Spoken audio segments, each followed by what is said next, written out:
Legal dictation 5 second. In the background of this legal position, now we turn to the facts of the present case. The appellant was under suspension from 15/3/1999 to 21/5/1999. On attaining the age of superannuation, he retired from services of the respondent corporation on 1/1/2000.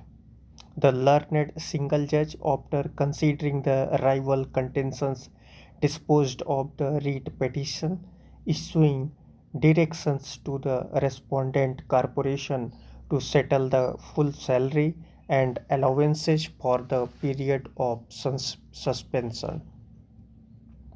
It is clear from what is extracted above from the order of learned single judge that interest on delayed payment of gratuity was denied only on the ground that there was doubt whether the appellant was entitled to gratuity, cash equivalent to leave, etc., in view of the divergent opinion of the courts during the pendency of inquiry.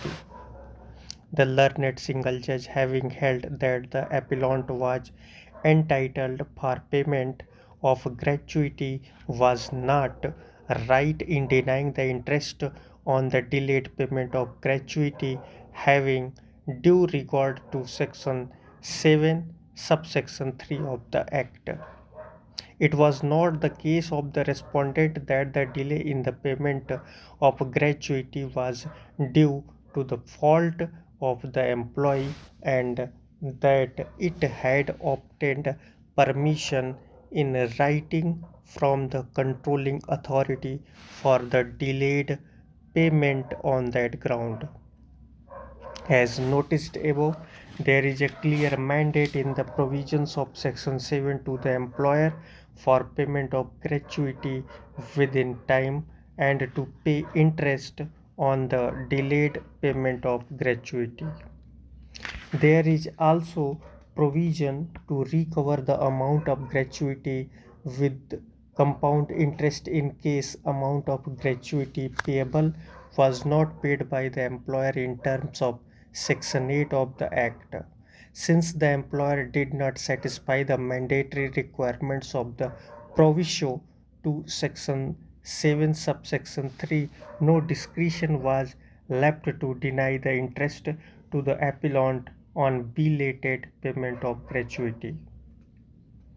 Unfortunately, the division bench of the High Court, having found that the appellant was entitled for interest, declined to interfere with the order of the learned single judge as regards the claim of interest on delayed payment of gratuity only on the ground that the discretion exercised by the learned single judge could not be said to be arbitrary.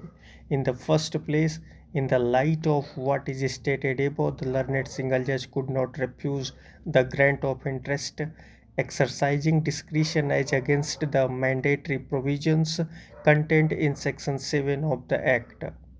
The division bench, in our opinion, committed an error in assuming that the learned single judge could exercise the discretion in the matter of awarding interest, and that such a discretion exercised was not arbitrary. In the light of the facts stated and for the reasons aforementioned, the impugned order cannot be sustained. Consequently, it is set aside. The respondent is directed to pay interest at the rate 10% on the amount of gratuity to which the appellant is entitled from the date it became payable till the date of payment of the gratuity amount. The appeal is allowed accordingly with cost quantified at rupees 10,000.